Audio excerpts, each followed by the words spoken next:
আজ আমরা সুখ চাইছি, আনন্দ চাইছি কিসের থেকে? যৌবন থেকে, রূপ থেকে, অর্থ থেকে, ক্ষমতা থেকে, জগতের পদার্থ থেকে। বললেন এগুলি তোমায় সুখ দিতে পারে না। যেটুকু সুখ মনে হয় তার পেছনে দুঃখ লুকানো আছে। সংসারের যে কোনো সুখ ভোগ করার সাথে সাথে দুঃখ তার পেছনে ওতপ্রোতভাবে জড়িয়ে আছে। এই জন্য আজ পর্যন্ত সুন্দরী স্ত্রী, বাড়ি, গাড়ি, পদ, প্রতিষ্ঠা পেয়ে কোনো মানুষ চিরসুখী হয়নি। এর দ্বারা চিরসুখী হয় না, কারণ এগুলো অনিত্য, এগুলো টিকে থাকে না। আচ্ছা, মায়ের দুগ্ধ এত বলকারক, উৎকৃষ্টকারক, এত উপাদেয়, পৃথিবীর ৩,০০০ টাকা দুধের বউটাও তারা কি লেগে জানেন? মায়ের দুধের বিকল্প হতে পারে না। পারে কি? কিন্তু মায়ের দুধটা সন্তানের জন্য যদি ২০ বছর থাকতো, থাকে কি? থাকে? আর সন্তান ২০ বছরের হয়ে গেলে মায়ের কোলা মানাবে তো? মায়ের বুকে দুধ থাকবে তো? ভগবান দেখিয়ে দিচ্ছেন, একদিন ছিল, দুদিন পরে নাই, এর নাম অনিত্য। দুগ্ধ থাকবে না। তোমার রূপ, তোমার এই সংসার, এই বাড়ি গাড়ি, এটা অনিত্য, এটা ধ্বংসশীল। ১ সেকেন্ডের ভূমিকম্পে একটা পুরো শহর ভূগর্ভে বিলীন হয়ে যেতে পারে। তো অনিত্য বস্তুকে, ধ্বংসশীল বস্তুর থেকে আনন্দ সুখ পাওয়ার ইচ্ছা, এর নাম মোহ। আমরা এই মোহের পড়ে গেছি। আমাদের দরকার ভগবানের দিব্য জ্ঞান, ভগবানের দিব্য বাণী, সাধু সঙ্গ, মহৎ কৃপা। এটা না হলে মোহ যাবে না। আর মোহ না গেলে আমরা প্রকৃত জ্ঞান, প্রকৃত তত্ত্বের সন্ধান কখনো পাবো না। এই জন্য অর্জুন বলতে পেরেছিলেন, গোবিন্দ নষ্ট মোহ স্মৃতি লব্ধান। আমার মোহ নষ্ট হয়ে গেছে। আমার গেছে তো, আমার মোহ নষ্ট হয়েছে তো। যাতে দুঃখ, তাকে সুখ ভেবে জড়িয়ে থাকলাম সারা জীবন, এটাই মোহ, এটাই অবিদ্যা। আর এইটা যার হৃদয়ে আছে, তিনি শান্তি পেতে পারেন না, তিনি আত্মকল্যাণের অধিকারী না। আসুন, সেই বিশুদ্ধ জ্ঞান, এই জীবনটা যে যোগ্য, আমরা একটু জানি যোগ্য পূর্ণ হবে কি করে। খুব মার্মিক কথা, আপনাদের একটু রামায়ণে নিয়ে যায়। ওখানে লক্ষ্য করবেন, বিশ্বামিত্রের মতো তেজস্বী মুনি, বিশ্বামিত্রের প্রভাব কেমন জানেন? বিশ্বামিত্র তার এক শিষ্যের জন্য স্বতন্ত্র একটা স্বর্গ তৈরি করেছিলেন তপস্যার দ্বারা। কম কথা, আপনি আমি বিল্ডিং বাড়ি করতে পারবো, একটা শহর নির্মাণ করতে পারবো, স্বর্গ করতে পারবো তো? কিন্তু বিশ্বামিত্র তার তপসাধনা যোগে একটা পুরো স্বর্গ নির্মাণ করেছিলেন। কিন্তু এই বিশ্বামিত্র তার যজ্ঞ পূর্ণ করতে পারছিলেন না। তপবনে ঋষিরা যজ্ঞ পূর্ণ করতে পারছিলেন না ৩ জনের কারণে। কয়জন? ৩ জন। একজন তারকা রাক্ষসী, আর তার ২ সন্তান সুবাহু আর মারিস। খুব ধ্যান দিতে হবে। কয়জন বললাম? সুবাহু, মারিস, তারকা। এরা বিশ্বামিত্রের যজ্ঞ, ঋষিদের যজ্ঞ তপবনে পূর্ণ হতে দিচ্ছে না। তেমনি আমাদেরও এই মানব জীবনে পুরো জীবনটা যে যজ্ঞময়, গোবিন্দের চরণে সমর্পিতময়, আমাদের এই যজ্ঞ পূর্ণ হতে দিচ্ছে না ৩ জন। দেখুন, রামায়ণ মহাভারত কোনো কল্পকাহিনী নয়, গল্পগাথা নয়, আমাদের জীবন দর্শন। ওদিকে ঋষির যজ্ঞ পূর্ণ হচ্ছে না, এদিকে আমাদের জীবন যজ্ঞ পূর্ণ হচ্ছে না। বাধা, অন্তরায় কজন? ৩ জন। প্রথমে তারকা, মারিস, সুবাহু। এই ৩ জন আমাদের জীবনে কে? যারা আমাদের জীবনকে আনন্দময়, প্রেমময়, সমর্পিতময়, কল্যাণময়, যজ্ঞময় হতে বাধা দিচ্ছে। প্রথমেই তারকা শব্দের অর্থ করেছেন, তারকা রাক্ষসীর অর্থ করেছেন এখানে দুরাশা, দুষ্ট আশা।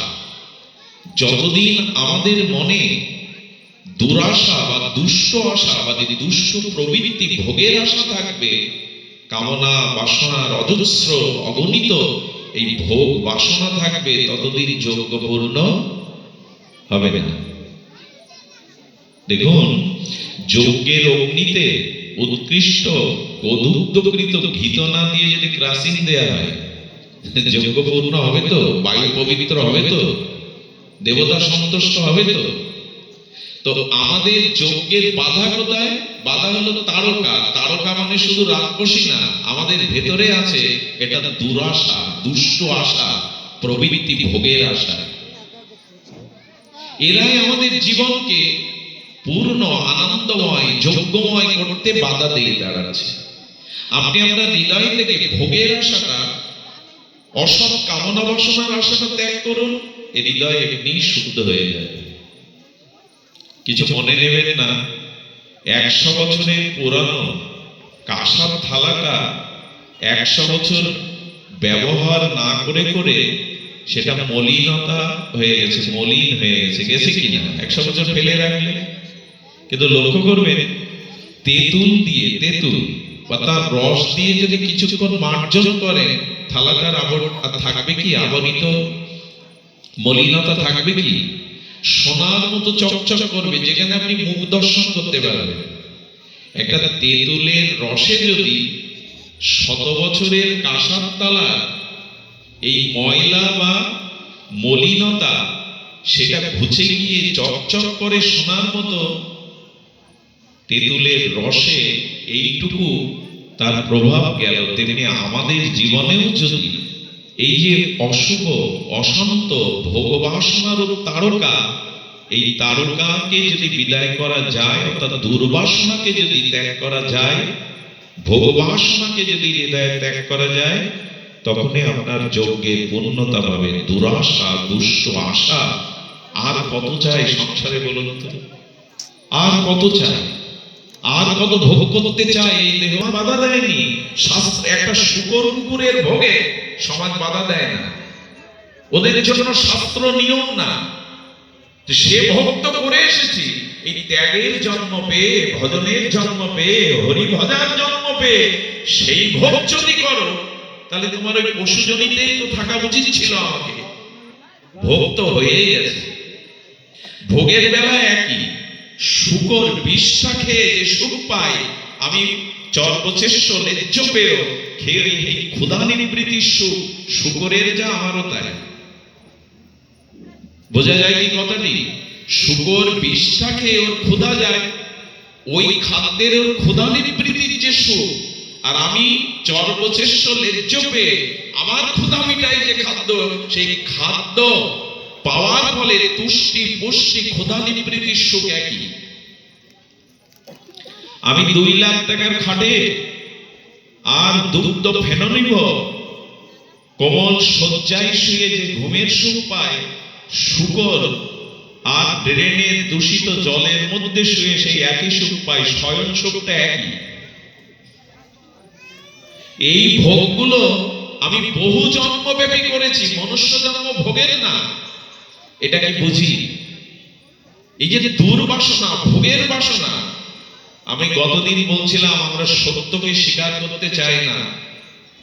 আমার মাথার চুল পেকে যাচ্ছে, এটা সত্য যে আমার অস্তিত্ব ধীরে ধীরে ক্ষীণ হয়ে যাচ্ছে, ওপারের ডাক আসছে, কিন্তু আমরা সত্যকে ঢেকে দিয়ে চুলটা কালি করে ফেলি। সত্য ঢেকে লাভ আছে? সত্যকে আবরিত করে লাভ আছে? লাভ নেই। আমরা সত্য ঢেকে দিতে চাই। শুধুজন, বাসনা যতদিন দুর্বাসনা আছে, ভোগ বাসনা আছে, ততদিন যজ্ঞ পূর্ণ হবে না। আরেকটি কি বললাম? মারিস। এই মারিস মানে দোষ। আমাদের জীবনে এই দোষ হলো পাপ।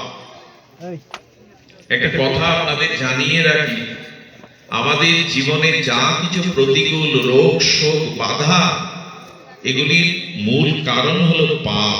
পাপ শব্দের অর্থ হলো যার দ্বারা পতন আসে, তাকে বলে পাপ। আমাদের জীবনে স্খলন যেগুলি, পতন যেগুলি, রোগ, শোক, জরা, ব্যাধি, পতন, এর মূলে হলো পাপ। দোষ মানে পাপ। যার জীবনে এই অধিক পাপ রয়েছে, তার এই মনুষ্য জীবন যজ্ঞ পূর্ণ হতে পারে না। যজ্ঞ সেখানে সুফল বা সফল হতে অন্তরায় হয়ে যাবে। তাই আসুন, এই হরিভজন কেন, এই সাধু সঙ্গ কেন? কারণ স্খলিত পতিত ধ্বংসময় পাপ থেকে আমরা দূরে থাকি। পাপ কাকে বলে না, যার দ্বারা আমাদের পতন হয়। এই পতন নিজের কেউ চায় না, নিজের ধ্বংস কেউ চায় না, কিন্তু ধ্বংস আসে, স্খলন আসে, আমরা পতিত হয়ে যাই বারবার। আমাদের আমরা মাঝে মাঝে সাধু সঙ্গ করি, হরিনামাশ্রয় করি, আমরা ভগবানের ভজন সাধন করি, কিন্তু মনে করি পাপ চলে গেছে। না, দুর্বাঘাসটা উপর দিয়ে পুড়িয়ে দিই, দুর্বাঘাসটা আগুন দিয়ে পুড়িয়ে দিলেও মাটির অভ্যন্তরে সেই দুর্বাঘাসের তত্ত্ব তো তার শিকড় থেকে যায়। যখন বর্ষার মৌসুম আসে, ওই বর্ষার শীতল জল স্পর্শ করলে আবার মাটির থেকে গাছগুলি গজায়। আমাদের পাপ পুরোপুরি যায় না, একমাত্র পাপ যেতে পারে ভগবানের দিব্য নাম যদি নিরপরাধে নিতে পারে। হরি কথা এবং হরি নাম যদি অপরাধ শূন্য হয়ে নিতে পারে, নাম সংকীর্তনং যস্য সর্ব পাপ বিনাশনম। ভাগবত বলছেন সর্ব পাপকে বিনষ্ট করতে পারে, পাপের মূলকেও বিনষ্ট করতে পারে। নিরপরাধে হরিনাম আর হরি কথা নিতে হবে, নিরপরাধে। অপরাধ নিয়ে যদি নাম করি, ক্রিয়া হবে না। এই জন্য শাস্ত্রে বলছেন নিরপদে ভগবানের নাম যদি নাও, তখনই কি হবে? হরি কথা হরি নাম তোমার পাপ বোধকে, পাপ করার প্রবৃত্তিকে, মূলকে উৎপাদন করে দেবে। তাই আসুন, এই জীবন যজ্ঞ পূর্ণ করার জন্য পাপময় কর্ম হতে আমরা নিজেকে জ্ঞানীভাবে বললে তো মুক্ত হবে না, যজ্ঞ পূর্ণ হবে না। কি করতে হবে? সমাধানটা আমরা পরে বলছি। আর একজন হলো সুবাহু। আগে বললাম তারকা, মারিচ, সুবাহু। এই সুবাহু নাম হলো দুঃখ, অর্থাৎ দুর্বাসনা, কামনা বাসনা থেকে আসে পাপ, পাপ থেকে আসে মানুষের দুঃখ। এই তিনটি হলো আমাদের জীবন যজ্ঞের সফলতা না হওয়ার কারণ। সুধীবৃন্দ, এই তিনটিকে বধ করে যজ্ঞ সফল করতে পেরেছিলেন বিশ্বামিত্র মুনি। কাকে ডেকে এনেছিলেন? যজ্ঞ পূর্ণের জন্য বিশ্বামিত্র কাকে এনেছিলেন? রঘুপতি রামচন্দ্র। এই দেখুন, সংকেত দিচ্ছে রামায়ণ। তোমার জীবন যজ্ঞ যদি পূর্ণ করতে চাও, জীবনে ভগবানকে ডেকে আনো, এই জীবনে ভগবানময় হয়ে ওঠো, ভগবানকে এই জীবনে আহ্বান করো। বিশ্বামিত্র মুনি দশরথের কাছে গেলেন, রাম আর লক্ষ্মণকে ভিক্ষা চাইলেন, আপনি রঘুপতি রামকে, লক্ষ্মণকে আমার হাতে দিন, এই তারকা, মারিচ এবং সুবাহুকে বধ না করলে ঋষিদের যজ্ঞ পূর্ণ হবে না। বিশ্বামিত্র এত বড় তপস্বী, এত বড় সাধক, জগতে দেখিয়ে গেলেন জীবনে ভগবান না এলে, জীবনে ভগবানকে গ্রহণ না করলে যজ্ঞ পূর্ণ। আমার নিজ শক্তিতে আমি পাপকে, দুর্বাসনাকে দাঁড়াতে পারবো না। মানুষ অনেক চেষ্টা করে, মাঝে মাঝে রোগ শোক আঘাত যন্ত্রণা পেয়ে মনে করে এবার শুদ্ধ হব, এবার ভালো হব, কিন্তু নিজের চেষ্টায় জীব প্রেম ভক্তি লাভ করতে পারে না।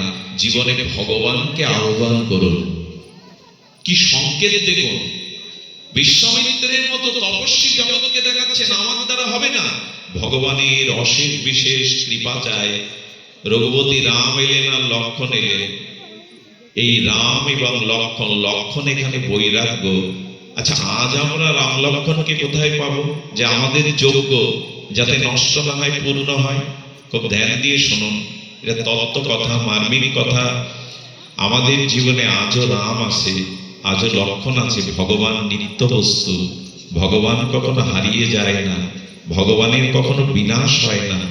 ভগবান সর্বাবস্থায় সর্বকালে তিনি আছেন। আজ ভগবান আছেন নাম রূপে, তার লীলা রূপে। ভগবান আর তার নামে কোনো পার্থক্য নাই।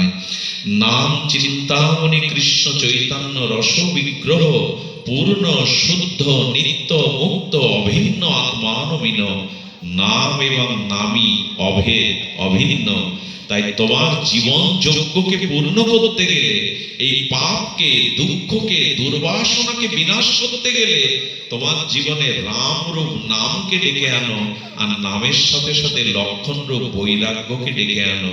14টা বছর লক্ষণ ত্যাগ স্বীকার করে প্রভু চরণ সেবা করেছেন, এটা বৈরাগ্যের লক্ষণ। তোমার জীবনে যদি বৈরাগ্য থাকে, তোমার জীবনে যদি ভগবান থাকেন, অর্থাৎ তার নাম রূপ লীলা এগুলি যদি তোমার জীবনে থাকে হৃদয়ে, তখনই ভগবান কর্তৃক তার আশীর্বাদে, তার পূর্ণ কৃপা শক্তিতে এই 3 জন বিনাশ হয়ে বিশ্বামিত্রের যজ্ঞ পূর্ণ হল। রামায়ণ তো এখন আমরা দেখি না মানে গ্রন্থ দেখি না। যজ্ঞ পূর্ণ হয়েছিল রাম আর লক্ষণকে আনায়। রামায়ণে বাল্মীকি সংকেত দিল এই জীবন যজ্ঞ পূর্ণ হবে যদি তুমি ভগবানকে জীবনে আহ্বান করতে পারো। আছে তো ভগবানের আহ্বান, তুমি এসো আমার জীবনে। অর্জুনের মতো তো বলতে পেরেছি, আমার জীবন রথে তুমি সারথি হও, তুমি যে পথে নিয়ে যাবে আমি সে পথেই যাব প্রভু। আমার হাত ধরে তুমি নিয়ে চলো সখা, আমি যে পথ চিনি না। তুমি আমার জীবন রথের সারথি হও, তুমি যে পথ দিয়ে আমাকে নেবে সেই আমার পথ। আমি পথ চিনি না, আমি আমার মঙ্গল, আমি আমার কল্যাণ জানি না, তাই তোমাকেই আমার জীবন রথের সারথি করলাম, তুমি তোমার পথে আমায় নিয়ে চলো। এই যে সমাপন, এটি যতক্ষণ জীবনে না আসছে ততক্ষণ আমাদের এই জীবন যজ্ঞ পূর্ণ হতে পারে না। আজ বিনাশ হয়ে যাচ্ছে আমরা। আজ আমাদের এত বিদ্যা, এত জ্ঞান, অর্থ প্রাচুর্য বেড়েছে, আশ্চর্য হতে হয়। এখান থেকে 100 বছর আগে যোগাযোগ ব্যবস্থা এত উন্নতি হয়নি। মানুষ এখন অল্প সময়ের মধ্যে এত রাজপথ, ভিআইপি রোড হয়েছে যে দূরও যেতে পারে। আজ মানুষের লক্ষ্যে পৌঁছানোর জন্য রাজপথ তৈরি হয়েছে, কিন্তু মানুষ হওয়ার জন্য পথ তৈরি হয়েছে কি? মানুষের জীবনের লক্ষ্যে পৌঁছানোর পথ তৈরি হয়েছে কি? আমি প্রায় বলি, দুটো আলু পচে যাবে বলে, দুটো ফুল ফল সুরক্ষিত করবে বলে আজ ঠান্ডা ঘর তৈরি করা হচ্ছে, তাই না? যেখানে জিনিস রাখা হয়, শস্য রাখা হয়, তো ফল মূল পচে যাবে বলে ঠান্ডা ঘর নির্মাণ করা হচ্ছে। মানুষগুলো যে হিংসা বিদ্বেষে বিনষ্ট হয়ে যাচ্ছে, স্খলিত হয়ে যাচ্ছে, মনুষ্যত্বের পচন ধরেছে, ওই মানুষকে ভালো রাখার, মনুষ্যত্বকে ভালো রাখার ঘর কোথায়? ঠান্ডা ঘরে আলু রেখে দেয় কৃষকরা যাতে আলুগুলো পচে না যায়, ফুল ফল রেখে দেয়। আমাদের জীবনটা যে, মনুষ্যত্বটা যে পচে গলে নষ্ট হয়ে যাচ্ছে, তা সুরক্ষা করব কোথায়? সুরক্ষা করতে গেলে জীবনে ভগবানকে আনুন। শ্রীগুরু কৃপায়, সাধু কৃপায় যেদিন আপনার জীবনে ভগবানের নাম, ভগবান আসবে, সেদিনই আমাদের জীবনে পূর্ণতা পাবে।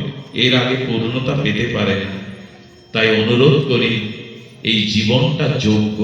মনুষ্য জন্মটা সাধারণ পাওয়া প্রাপ্তি হয় না। একটা কথা বলি, দেবতারা প্রেম পাবে বলে, শান্তি পাবে বলে মাঝে মাঝে কৃষ্ণ ভক্তের দুয়ারে এসে দাঁড়ায় অজান্তে, জানেন?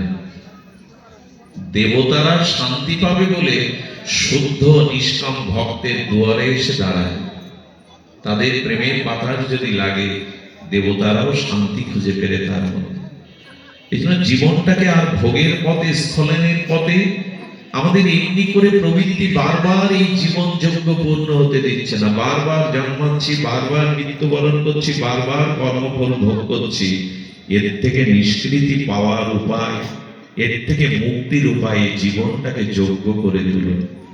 আর তা করতে গেলে ভগবানকে জীবনে আহ্বান করুন। কতটুকু স্মরণ করি আমরা তাকে, কতটুকু হৃদয়ে আমরা তাকে উপলব্ধি করি যে তিনি আমার হৃদয়ে আছেন, তিনি আমার হৃদয়ে আছেন, আমি কতটুকু উপলব্ধি করি। এই জন্য অন্তরে তুমি অন্তর্যামী রূপে আছো, আমি কোনো কর্মই যেন অযোগ্য হিসাবে না করি।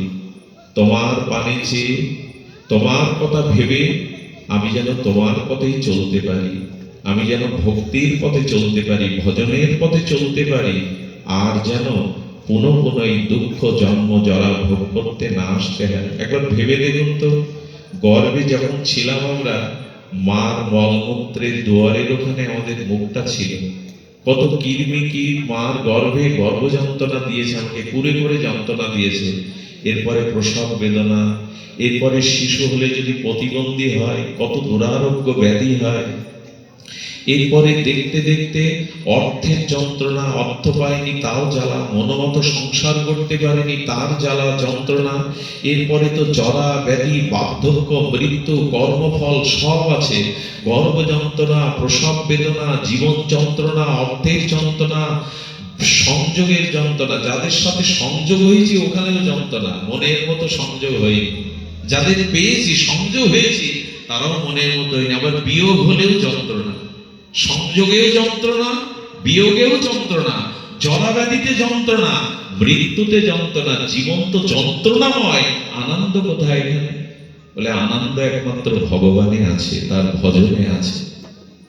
এই জন্য যতদিন এই উপলব্ধিটা না আসছে, অনিত্যম অসুখম মাম প্রাপ্য ভজস্যমাম, গীতায় বললেন এই অনিত্য অসুখ সংসারের কোন বস্তুতে প্রকৃত আনন্দ নাই। তুমি যেটা আনন্দ ভাবছো এটা তোমার মোহ, এটা তোমার ভ্রম। আনন্দ একমাত্র আমার ভজনে আছে, আমার আরাধনায় আছে। কথা কবে বুঝবো? বুঝতে পারি না কেন জানেন? ওই যে বিবেক জাগরিত না হলে, সাধু সঙ্গ না করলে এটা বোঝা যাবে না। অপূর্ব একটা লীলা আপনাদের বলি, আপনারা খুব গুণগ্রাহী শ্রোতা, আপনাদের হৃদয় বড় সরস, সরস হরিকথা শোনার জন্য আপনারা চাতকের মতো ব্যাকুল। আমার সে যোগ্যতা নাই, আমার সে ভজন নাই, তবে একটি লীলা আস্বাদন করি। লীলাটি আপনাদের অপূর্ব ধ্যানে আসবে। আপনাদের জীবনে চলার পথে কোনো না কোনো আলো হিসাবে, আলোর পত্রিকা হিসাবে এই ঘোর অন্ধকার তীরে পথ দেখাবে। আপনাদের মনে পড়ে রামচন্দ্র যে বংশে এসেছিলেন, রঘুপতি রাজীবলোচন মর্যাদা পুরুষোত্তম, এই বংশের নাম সূর্য বংশ। এই সূর্য বংশের যারা ছিলেন, সেই হরিশ্চন্দ্র থেকে শুরু করে দিলীপ, রঘু, এরা বিশ্ববন্দিত পাবন পদরেণু। এরা বিশ্বের ইতিহাসে অনন্য চরিত্র বলিতে এরা অক্ষয় হয়ে আছে। তার মধ্যে সূর্য বংশের যিনি এসেছিলেন তিনি রাজা দিলীপ, চক্রবর্তী সম্রাট দিলীপ। এনার জীবন ইতিহাস একটু শুনলে আমরা খুব আনন্দই পাব। ভক্ত চরিত্র তো। এই মহারাজ দিলীপ ইনি পরাক্রমশালী, প্রজাবৎসল, ন্যায়বৎসল, মহাবীর্যবত্তা শক্তিতে আসীন ছিলেন। একবার দেবরাজ ইন্দ্র এই মহারাজ চক্রবর্তী সম্রাট এই সূর্য বংশের এই রাজার কাছে এসে তিনি প্রণত হয়ে নিবেদন করেন, হে মহারাজ, দৈত্যদের দ্বারা দেবকুল আজ আক্রান্ত। আমরা দৈত্যদের পরাক্রমের কাছে পরাজিত, আমাদের স্বর্গরাজ্য ফিরিয়ে দিন। এই মহারাজ চক্রবর্তী সম্রাট দিলীপ বীর্যবত্তায় ছিলেন মহান। তিনি যুদ্ধের দ্বারা দৈত্যকে পরাজিত করে দেবতাদের স্বর্গরাজ্য ফিরিয়ে দিয়েছিলেন। তো সেই 33 কোটি হোক দেবতারা পুষ্প বর্ষণ করে আর তাকে স্তুতি প্রশংসা করেছিলেন এই দিলীপকে। একটা জিনিস বলি, অপমানটা সহ্য বা অপমানটা মেনে নেওয়া সম্ভব, অনেকেই তা পারে, কেউ না পারলেও প্রায়শ অপমানটা আমরা বহন করতে পারি। কিন্তু যখন অতি সম্মান কারো জীবনে আসে, সে বহন করা খুব কঠিন হয়ে পড়ে। আপনি বড় হতে পারেন, কিন্তু বড়ত্বটা ধরে রাখা আপনার জন্য খুব কঠিন হয়ে যাবে। বড় হওয়াটা সহজ, বড়ত্বটা ধরে রাখা এটা খুব কঠিন। উনি এত বড় পরাক্রমশালী, দেবতারা স্তুতি করলেন, পুষ্প বর্ষণ করলেন, করে উনি যখন অযোধ্যায় আসবেন, স্বর্গ থেকে রথ পাঠানো হয়েছে, সেই রথে আসবেন, তাকে স্তুতি করলেন। ওই যে সম্মান পেয়ে গেছে, নিজের বীরত্বটা প্রকাশ হয়েছে। সম্মান এবং অপমানে বহন করতে আমরা অনেকেই পারি, কিন্তু এইটি ভয়ানক হয়ে ওঠে এই যদি অতিরিক্ত যশ, খ্যাতি, পূজা, প্রতিষ্ঠা কারো জীবনে আসে, এটি রক্ষা করা খুব কঠিন হয়ে পড়ে। উনি যখন আসছেন দিল্লি, তখন আপনাদের মনে আছে স্বর্গে আছেন, স্বর্গে গাভী আছে সুরভি, এই গাভী মা, স্বর্গের এই গাভী, তিনি ওনাকে আশীর্বাদ করবেন বলে অপেক্ষা করছিলেন, এত বড় কার্যটা করে দিলেন। আর সেই গাভী মা তাকে আশীর্বাদ করবে বলে দাঁড়িয়ে আছেন। কিন্তু মানুষ যখন অতিরিক্ত সম্মান পায়, অন্যের কাছে প্রশংসা পায়, তার ভিতরে কিছুটা গর্ববোধ চলে আসে। উনি কি করলেন, সেই স্বর্গে কামধেনু, ওনার নাম হলো, স্বর্গের যে গাভী আছে তার নাম কামধেনু। এই কামধেনু সর্ববাঞ্ছা পূর্ণ করতে পারে। কামধেনু অপেক্ষা করছিল যে ওনাকে একটু আশীর্বাদ করবে, কিন্তু ওই সম্মানে আর ওনার ওই উচ্চ প্রশংসায়, দেবতাদের পুষ্পবৃষ্টি স্তুতিতে উনি ওনার দিকে তাকালেন না। আমি আপনাদের একটু জীবনে অনুরোধ করি, জীবন চলার পথে কোনো গুরুজনকে, শ্রেষ্ঠজনকে, মহৎকে অবজ্ঞা করবেন না। এটাই মানুষের জীবনে সব থেকে বড় পতনের কারণ। আমি গত বছর বলেছিলাম 5টি জিনিস মানুষের জীবনে নষ্ট হয়: আয়ু, শ্রী, যশ, আর ইহকাল পরকালের সমস্ত কল্যাণ, আর ধর্ম। এই 5টি জিনিস নষ্ট হয় মহৎকে অবজ্ঞা করলে। আয়ু শ্রিয়াং যশ ধর্মাং লোকানো আশিস এবচা হন্তি শ্রেয়াংসি সর্বাণী বংশ মহতিক্রম। যখনই মানুষ শ্রেষ্ঠকে, গুরুজনকে অতিক্রম করার চেষ্টা করে, মর্যাদাহানি করে, তখনই তার আয়ু, শ্রী, যশ, ইহকাল পরকালের মঙ্গল, এমনকি ধর্ম পর্যন্ত নষ্ট হয়। এই জন্য দয়া করে জীবন চলার পথে কোন শ্রেষ্ঠকে, গুরুবর্গকে মূর্খ ভেবে, সরল ভেবে কোন শ্রেষ্ঠকে অবজ্ঞা করবেন না। এনার সেই মান আর স্তুতিতে, দেবতাদের স্তুতিতে উনি কি করলেন, কামধেনুকে উপেক্ষা করলেন। কামধেনু মনে মনে কষ্ট পেলেন। আমি তাকে বরং হয়ে আশীর্বাদ দেব বলে দাঁড়িয়ে থাকলাম, সম্মানের প্রশংসায় ভেসে গিয়ে তাকালো না, অভিশাপ দিলেন। বরের বদলে অভিশাপ এলো, তুমি নিঃসন্তান হও, তোমার জন্য কোনো সন্তান যোগ না হয়। সুধীবৃন্দ, সূর্য বংশে এই চক্রবর্তী সম্রাট অযোধ্যা নৃপতি বহু যাগ যজ্ঞ করে আর তিনি সন্তানের মুখ দর্শন, সন্তানের মুখ মহোৎসব, এটি দর্শন করতে পারলেন না। পিতামাতা ডাক তাদের ভাগ্যে এলো না। এই সমস্যার সংকটের জন্য তিনি গিয়েছিলেন ওনাদের গুরুদেব বশিষ্ঠ দেবের কাছে। সূর্যবংশের গুরুদেবকে গুরু বশিষ্ঠ। দেখুন, আমি একটা পাঠে বারবার বলেছি, জীবনে যদি কখনো কোনো সংকটে পড়েন, তত্ত্বজ্ঞ গুরু বা সাধু মহতের কাছে যাবেন। এরা অপরের দুঃখকে নিজের দুঃখ বোধ করে সমাধানের চেষ্টা করে। যদি কোনো সংকটে কখনো পড়েন, এই দেখুন, দেবতারা যেতেন সংকটে পড়লে ব্রহ্মা বিষ্ণু মহেশ্বরের কাছে। সূর্যবংশে যখনই কোনো সংকট এসেছে, রঘুপতি রাম, দশরথ, দিলীপ, রঘু, এরাও গিয়েছেন বশিষ্ঠের কাছে। আমরা যাই তো, আমরা পরামর্শ নেওয়ার জন্য। সাধু কাকে বলে? আরে এক গ্রামে এক জমিদারের প্রশংসা কেউ করে না, কিন্তু এক নিশ্চিঞ্চন গাছতলায় সাধুকে প্রণাম করতে লাইন পড়ে যায়। তার বাতাসে বাতাসে তার সুখ্যাতি ছড়ানো। জমিদারের মাৎসর্য দোষ এলো, আমি জমিদার, আমার সুনাম নেই। গাছতলায় ভিখারি সাধুকে প্রণাম করে, সুনাম করে, ওকে হত্যার চেষ্টা করা হলো এবং বলা হলো যে ওর মাথা কেটে এনে দিতে পারবে, আমি 1,00,000 টাকা তাকে পুরস্কার দেব। সাধু রাতের অন্ধকারে ভাবলেন, টাকার লোভে কেউ এই কাজ করাতে সে পাপে লিপ্ত হবে। উনি জঙ্গলে গিয়ে তপস্যা করলেন। 1 বছর পর এক কন্যাদায়গ্রস্ত পিতা মেয়ের বিবাহযোগ্য কন্যাকে পাত্রস্থ করতে পারছে না, তাই ওই জঙ্গলে গিয়ে ওই সাধুর কাছেই জিজ্ঞাসা করছেন, বাবা, 1 বছর আগে অমুক রাজ্য থেকে একজন সাধু জঙ্গলে এসেছিল, আপনি তার ঠিকানা বলতে পারেন? উনিই তো সেই সাধু, যে চারিদিকে দাড়ি, চুলগুলো লম্বা হয়ে গেছে, তপস্বীর মতো চিনতে পারছে না। বললো, তাকে তোমার কেন দরকার? বলে, আমি কন্যাদায়গ্রস্ত, বিবাহ দিতে পারছি না। বললো, রাজা আছে, রাজার কাছে যাও, ধনী ব্যক্তির কাছে যাও, দাতা ব্যক্তির কাছে যাও। বললেন, আমি একটা জিনিস ওনার কাছ থেকে শিখেছিলাম, কখনো যদি সংকটে সমস্যায় পড়ো তো সাধুর কাছে যেও, গুরুর কাছে যেও। তাই আমি সেই সাধুর সন্ধানে এসেছি। ওনার চোখে জল এলো যে কতটা বিশ্বাস, আমি ভিখারি কাঙাল, আমার দুয়ারে এসেছে ওর মেয়ের বিয়ের সমাধান নিতে। সুধীবৃন্দ তখন ওনার হাত ধরে বললেন, চলো, আমি তোমার সমস্যার সমাধানের চেষ্টা পাচ্ছি। রাজার দরবারে এসে রাজাকে বললেন, রাজা, এক সাধুর মস্তক ছেদনে 1,00,000 টাকার বিজ্ঞপ্তি দিয়েছিলেন, ওটা এখনো জারি আছে? বললো, ওটা সারা জীবনই থাকবে, তার মাথা দরকার। বললেন, আপনি জল্লাদকে ডাকুন, আমি সেই সাধু, আমার মস্তক কেটে 1,00,000 টাকা এই কন্যাদায়গ্রস্ত পিতাকে দিয়ে দিন। রাজা বিস্ময় চোখে দেখছেন, এই জন্য মানুষ তোমায় মানে, এই জন্য মানুষ তোমাকে সম্মান করে।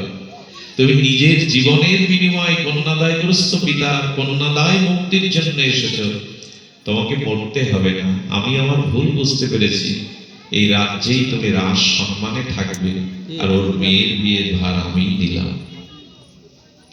সমাধান কেমন হয় জানেন? আমাদের এই বর্ধমান, পশ্চিম বাংলার বর্ধমানে এক ব্রাহ্মণ ছিলেন, জীবন নাম। তার 2 মেয়ে কন্যাদায়গ্রস্ত, 2 মেয়ে বিবাহযোগ্যা, কিন্তু অভাব অনটন, পাত্রস্থ করতে পারছে না। উনি শিবের উপাসনা করতেন। ভগবান শঙ্কর স্বপ্নেতে বললেন, বৃন্দাবনে চলে যাও, গাছতলায় বসে বসে সনাতন গোস্বামী ভগবানের ভজন করছে, তাকে গিয়ে বল। আচ্ছা, আপনাদের কি মনে হয় ভগবান শিব ওকে কিছু দিতে পারতেন না? কি মনে হয় উনি পাঠাচ্ছেন কেন অন্যের কাছে? ভগবান শিব তো, শঙ্কর তো ঈশ্বর, উনি তোমার মেয়ের বিয়ের ভার নিতে পারতেন, সাধুর কাছে পাঠাচ্ছেন কেন? ভগবান শঙ্কর দেখাচ্ছেন, যদি কোনো সংকটে পড়ো, সমস্যায় পড়ো, সাধুগুরুর কাছে যাও। ওরা অপরের দুঃখকে নিজের দুঃখ মনে করে। সাধু পালাতি লোকে না, এগুলো বাহ্যিক প্রয়োজন, কিন্তু মূলত সাধুর চরিত্র কি জানেন? অপরের দুঃখে যার বুক ভেঙে যায়, অপরের দুঃখকে যে নিজের দুঃখ মনে করতে পারে, অপরের চোখের জল যার কাছে তীরের মতো বুকে বেঁধে যায়। আর সমাজ এমন জায়গায় দাঁড়িয়েছে, অন্যকে কষ্ট দুঃখ দিতে পারলে আমরা আনন্দ পাই, অন্যকে দুঃখ কষ্ট কাঁদাতে পারলে আমাদের হৃদয়ে আনন্দ হয়। কিন্তু সাধু হৃদয় যে অপরের দুঃখে যিনি কাঁদতে পারেন, সমস্যার সমাধান করতে পারেন, ভগবান শঙ্কর শাস্ত্র সিদ্ধান্তে বললেন, যাও সনাতন গোস্বামীর কাছে যাও। জীবন গেলে, গিয়ে দেখলেন ছেঁড়া কাঁথা গায়ে দিয়ে ব্রজের গাছতলায় বসে বসে ভজন করছেন একজন। হাড়গুলো আছে। প্রণাম করে বললেন, মহাত্মা, আপনার নিকটে একটি নিবেদন নিয়ে এসেছি। আমি কন্যাদায়গ্রস্ত পিতা, আমাকে কিছু সাহায্য করুন। সনাতন অন্তর চিন্তনে রাধারানীর চরণ চিন্তা করছিলেন। একটু চোখটা খুলে বললেন, বাবু, একদিন তোমাকে দেওয়ার মতো যথার্থ সম্পদ ছিল, আমি রাজমন্ত্রী ছিলাম, ইন্দ্রের মতো ঐশ্বর্য ছিল, কিন্তু আজ আমার থেকে কাঙাল, আমার থেকে ভিখারি জগতে কেউ নাই। আমি তোমাকে কি দিয়ে সহযোগিতা করব? আজ তোমাকে দেওয়ার মতো আমার কাছে জাগতিক কোনো সম্পদ নাই। হঠাৎ বললেন, আচ্ছা, তোমাকে আমার কাছে কে পাঠিয়েছে? বললেন, ভগবান শঙ্কর আমাকে স্বপ্নে নির্দেশ দিয়েছেন যেন বৃন্দাবনে তোমার কাছে আসে। বৃন্দাবন বলছে, দাঁড়াও, ভগবান শঙ্কর পাঠিয়েছেন মানে কোনো কারণ আছে। তখন ওনার মনে পড়লো। কি মনে পড়লো জানেন? একবার উনি রাধারানীর চিন্তা করতে করতে, হরিনাম করতে করতে পায়চারি করছিলেন বৃন্দাবনের ওই রেণুর উপরে, ধুলির উপরে। হঠাৎ দেখলেন ওনার পায়ে কি একটা বিঁধে গেছে, চরণের অঙ্গুলিতে বিঁধে গেছে। উনি পা দিয়ে নাড়িয়ে দেখলেন, উনি তো তত্ত্বজ্ঞ, দেখলেন পরশ পাথর। পরশ পাথর জগতে কোথায় আছে আমরা জানি না, কিন্তু আছে একটা পরশ পাথর। পরশ পাথরটা উনি পা দিয়ে নেড়ে হাতে নিলেন না, রাধারানীর দিকে তাকিয়ে বললেন, রাধে, তুমি সোনা দিয়ে আমার উপাসনা কেড়ে নেওয়ার লোভ দেখাচ্ছ? ওটা তো ছেড়ে দিয়ে এসেছি। সোনা দেখিয়ে আমার উপাসনা, আমার ভজন কেড়ে নিতে চেও না, এটা আমার প্রয়োজন নাই। তাই পায়ের দিয়ে বালির মধ্যে ঢিবি করে পরশ পাথর। এরা কারা জগতে? এরা কি পেয়েছিল বলতে পারে? এই পরশ পাথর বালির মধ্যে ঢেকে মনে করলো যদি কারো কাজে আসে। ওনার মনে পড়েছে ভগবান শঙ্কর পাঠিয়েছেন ওই পরশ পাথরটাই তো ওইখানে আমি রেখে দিয়েছিলাম বালুস্তূপ করে। বলে শোনো বাছা, ওইখানে দেখো একটা পাথর আছে, নিয়ে যাও, ওটা অনেক মূল্যবান, তোমার সব সমস্যার সমাধান হয়ে যাবে। ওটার নাম পরশ পাথর। এই কন্যাদায় গ্রস্ত অভাবী ব্যক্তির হাতে যদি পরশ পাথর আছে, বিশ্বাস আসে তো এটা পরশ পাথর। এইটা আমার ভাগ্যে তো রাজা মহারাজারাও পায় না। ওনার লোহার একটা মাদুলি মতো ছিল, ছুঁয়ে দেখলেন ওটা সোনা হয়ে গেছে। বললেন বারে, এই সম্পদ আমাকে উনি বালির ঢিবির মধ্যে থেকে এক বাক্যে দিয়ে দিলেন। আসলে যার কাছে এসছে তার দৃষ্টি তো সাধারণ না। সনাতন গোস্বামীর দর্শন আর তার দৃষ্টিতে ওনার বিবেক জেগে গেছে। সাধু সঙ্গ ছাড়া কারো বিবেক জাগে না, মহৎ কৃপা ছাড়া কারো বিবেক জাগে না। বিশ্ববিদ্যালয় পড়েও বিবেক হবে এমন কথা নেই, অনেক বিদ্যা জানলে বিবেক হবে এমন নয়। ভক্ত সঙ্গ সাধু সঙ্গ ছাড়া কারো বিবেক জাগে না। উনি বললেন, যে মুখের কথায় পরশ পাথর দিয়ে যেতে পারে, নিশ্চয় এর থেকে দামি সম্পদ তার কাছে আছে। উনি ফিরে গেলেন, গিয়ে বললেন, মহাশয় আপনি এক বাক্যে পরশ পাথর দিলেন, আমার মন বলছে এর থেকে দামি কিছু আপনার কাছে আছে, আপনি তা দিন আমাকে। সনাতন তখন যে কথা বলেছিলেন বড় মার্মিক কথা, বললেন ওটা যদি যমুনায় ফেলে দিয়ে আসতে পারো, তখন যে জিনিস জীবনের সব থেকে মূল্যবান তা তুমি পেয়ে যাবে। ফেলেছিলেন জানেন, বিশ্বকবি রবীন্দ্রনাথ এই অনুভবে লিখেছিলেন। হ্যাঁ, লিখেছিলেন তিনি যে তিনি পাথরটাকে ফেলে দিয়েছিলেন। পাথরটাকে ফেলে দিয়ে সনাতন গোস্বামীর চরণে এসে তিনি বলেছিলেন তুই সেই ধন দাও যে ধনে হইয়া ধনী, মনিরে মাননা মনি তাহারও খানি, মাগি আমি নত শিরে এত বলি নদী তীরে ফেলিল মানি। কবিগুরু বলছেন ওটা ফেলে দিলেন।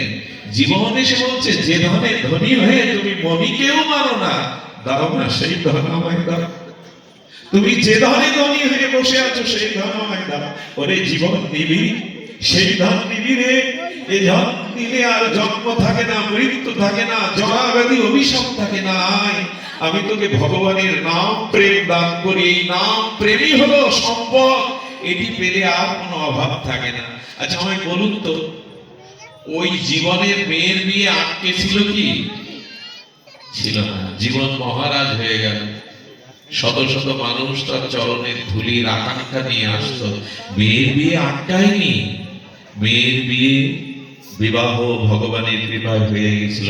আমরা পারবো তো এই সংসারের বিষয় বাসনা মণিমাণিক ফেলে দিয়ে ভগবানকে এই জীবনে সার করতে পারবো তো? পরশ পাথর লোহাকে সোনা করে, এটা আর একটা পরশ পাথর করে না। যেটা সাধু বৈষ্ণবগণ ভক্তগণ তারা নিজে যেমন পরশ পাথর, অন্যকেও পরশ পাথর করে দিতে পারে। তাদের ছোঁয়ায় অন্যেও পরশ পাথর হয়ে যেতে পারে। এই জন্য আমরা যেন মহৎ অবজ্ঞা না করি, মহৎকে কখনো যেন অবজ্ঞার চোখে না দেখি। ওদের আশীর্বাদই আমাদের জীবনে। একটা কথা বলি, আমাদের পিতামাতা বৃদ্ধ বৃদ্ধা বাড়িতে যারা আছে এদেরকে বোঝা মনে করবেন না। ওদের সেবা ওদের আশীর্বাদ আপনার আমার জীবনে পরম কল্যাণ হয়ে আনবে। আজ কলিযুগে এই বৃদ্ধাশ্রম, এই পিতামাতার প্রতি অবহেলা, এটা আমাদের সংসারকে দাবানল জ্বালিয়ে দিচ্ছে, নরক তৈরি করে দিচ্ছে। যেখানে গুরুবর্গকে অপমান হয়, লাঞ্ছনা গঞ্জনা পেতে হয়, এখানে দেবতার অভিশাপ এসে ভর করে। তাই সেই আমাদের দিলীপ যখন চলে আসছেন, ওই যে বললাম সম্মানের ভার বহন করা বড় কঠিন, এটা সবাই পারে না সুধীজন। তো সেই যখন চলে এলেন সন্তানহীন অবস্থায়, উনি গুরু বশিষ্ঠের কাছে গেলেন। কাম ধেনুর অভিশাপে এদিকে জানেন না। মাঝে মাঝে আপনার একটা কথা বলি, বুঝবেন কি করে যে আপনার অপরাধ হচ্ছে? যখন দেখবেন হরি নামে, ভগবান নামে বা মনটা শান্তি পাচ্ছে না, একটা অশান্ত মনের তরঙ্গ বইছে, তখন জানবেন অলক্ষ্যে কোনো অপরাধ এসে ভিড় করেছে। এই জন্য নামের রুচি হচ্ছে না, ঈশ্বরের নামে প্রেম অনুরাগ যাচ্ছে না, এগুলি অপরাধেরই স্বামী। শুধুজন এই জন্য গুরু বশিষ্ঠের কাছে গেলে গুরু বশিষ্ঠ ত্রিকালজ্ঞ বললেন, দিলীপ, হে মহারাজ, হে রাজন, আপনি অপরাধ করেছেন, আপনি কামধেনুর কাছে অপরাধ করেছেন। উনি আপনাকে আশীর্বাদ করবে বলেই অপেক্ষা ছিলেন, আপনি ওনাকে উপেক্ষা করে সম্মান স্তুতিতে আবেশে চলে এসেছেন। বললেন, ত্রিকালজ্ঞ অন্তর্যামী গুরু বশিষ্ঠ বলে দিলেন, তোমার একটা উপায় আছে। উপায় কি? শুনুন তাহলে। এই গাভীর যে বৎস নন্দিনী, কামধেনুর বৎস হলো নন্দিনী। এই নন্দিনী বশিষ্ঠ দেবের আশ্রমে থাকতেন, প্রতিপালন করতেন। ওনার দুগ্ধ দিয়েই ভগবানের অভিষেক, হোমাদি ঘৃতাদি কার্য ওনাকে দিয়েই মিটত। ধ্যান দিন, এর মধ্যে অনেক দৃষ্টান্ত আছে যেগুলো আমাদের খুব প্রয়োজন। তো ওই নন্দিনী গাভীকে বললেন বশিষ্ঠদেব, ওনাকে সেবা করো, ওনাকে সেবা করো। ওই কামধেনুর বৎসলা এই নন্দিনীকে প্রাণ মন দিয়ে সেবা করো। আমি একটা কথা বলি, এই সনাতন বৈদিক সভ্যতায় আমাদের এই গাভী একটি সম্পদ। গাভী সাধারণ কোনো প্রাণী নয়, কিছু অপরাধ নেবেন না। গাভীর যে মহিমা ভাগবতে বর্ণনা করেছেন, বেদাদিতে বর্ণনা করেছেন, বিস্ময়কর। আজকে আধুনিক প্রযুক্তির যন্ত্রপাতিতে চাষ হচ্ছে, কিন্তু এই পৃথিবীতে, ধরিত্রীতে, বসুন্ধরায় শস্য ফলানোর জন্য একসময় গো সম্পদই ছিল আমাদের একমাত্র উপায়। জাতওয়াদের সম্পদ ছিল একদিন এই গো সম্পদ। আজও যে ঢোল খোল দ্বারা ভগবানের আরতি হয় তা তাদের চামড়া দ্বারা। আজও যে ঘৃত হোমে লাগে, গব্য ঘৃত ছাড়া ভগবানের মঙ্গল প্রদীপ জ্বালানো যায় না। সুধীবৃন্দ, আজও মায়ের দুধের বিকল্প হিসাবে গাভীর খাঁটি দুগ্ধকেই আমাদের অভিষেকে, আমাদের পূজায়, আমাদের হব্যকম্ম দশবিধ কর্মে, আমাদের সমস্ত ননি, মাখন, ক্ষীর এগুলি না হলে, ঘৃত না হলে আমাদের যজ্ঞ হোম হয় না। গাভী ছিল পৃথিবীর শ্রেষ্ঠ সম্পদ, গাভী ছিল জগৎ কল্যাণে বসুন্ধরার পবিত্র সম্পদ। আমরা সনাতনী হিন্দুরা এই সম্পদ হারিয়ে ফেলেছি। গোবিন্দ কেন গোপাল হবে? গোষ্ঠে যাবে কেন? যশোদা বলল, গোপাল, তোর নরম তুলতুলে চরণ, এতে আঙুল দিতে গেলে মাখনের মতো আঙুল ডেবে যায়, এটা জুতা হওয়ার বাবা। বৃন্দাবনে কত কাটা আছে, ধুলি আছে। বললো, মা, আমার গাভী তো আমার বড় প্রিয়, ওরা তো পায়ে জুতো দেয় না, যদি ওরা খালি পায়ে যায় ব্রজে আমিও যাব। মা কত ভালোবাসেন গাভীকে। এই গাভী সম্পদ, গো সম্পদ আমাদের থেকে দূরে। জানেন, পৃথিবীর এমন কোন প্রাণী দেখিয়ে দিতে পারেন যার বিষটা সেবায় পর্যন্ত লাগে? যেখানে ভগবানের আসর হবে, যেখানে পবিত্র যজ্ঞ হবে, সেখানে গোময় দিয়ে আজও লেপন করতে হয়। কোন প্রাণীর বিষটা তো পবিত্র হতে পারে? যেখানে ভাগবত ক্রিয়া, পূজা, হোম হবে, সেখানে গোময় দিয়ে লেপন করতে হয়। গাভীর চোনা, এটা শুধু পূজায় লাগে না, মানুষের অনেক ব্যাধির ঔষধি স্বরূপ এই গোচনাকে এখন বিজ্ঞানীরা রিসার্চ করছেন। এটি শুরু হয়ে গেছে। পৃথিবীর সমস্ত জিনিস তারা ভগবানকে দিয়ে যায়, মানব সেবায় দিয়ে যায়। কেমন জানেন? মানুষ মেয়ের বিয়ে দিতে পারছে না, গোয়ালের দিকে তাকায়, ওরে তোকেও কন্যার মতো পালন করেছি, কিন্তু তুই ছাড়া উপায় না। বিক্রি করে যখন যায়, চোখের জলে বলে যায়, মালিক, এই অর্থ দিয়ে মেয়ের বিয়ে দাও, আমি আশীর্বাদ করছি। আমি চলে গিয়ে গোয়াল শূন্য করছি না, আমার বৎসকেও রেখে যাচ্ছি তোমার কাছে। আমার বৎসকেও ওই যে পরম্পরা রেখে যায়। বৃন্দাবনে বাবাজি মহারাজদের কি দিয়ে পোড়ানো হয় জানেন? ব্রজবাসীদের ঘুটে দিয়ে, কাঠ দিয়ে না। ব্রজের এখনো সব মহাত্মাদের ঘুটে দিয়ে ওরা তৈরি করে রাখে। আজও এই গো সম্পদ আমাদের পরম সম্পদ, আমরা হারিয়ে ফেলেছি। এই গো সম্পদ ছিল একসময় আমাদের এই অখণ্ড ভারতবর্ষের মূল সম্পদ।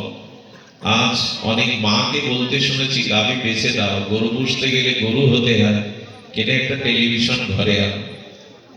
গাভীর গায়ে যারা নিত্য হাত দেয় এদের ৮০ রকমের রোগ ভালো হয় জানেন। গো মাতা বলা হয়েছে, আমাদের ৭ মাতার মধ্যে গাভী মাতা। সুধীবৃন্দ, ওরা জীবনের চর্মটাকে দিয়ে আজ মন্দিরে, আজ মাতৃ মন্দিরে, গোবিন্দ মন্দিরে ঢোল ঢোলক বাজিয়ে যে আরতি কীর্তন হয় মৃদঙ্গ দিয়ে, তাও তাদের চামড়া দিয়ে সব দিয়ে গেল তারা। সুধীবৃন্দ, এই গাভী সেবার জন্য, নন্দিনীর সেবার জন্য রাজা দিলীপ খালি পায়ে গাভী যেদিকে যেতেন গোষ্ঠে উনি যেতেন, গাভী যেদিক দিয়ে ফিরতেন উনি পিছু পিছু ফিরতেন, রাজা হয়েও সামনে যেতেন না।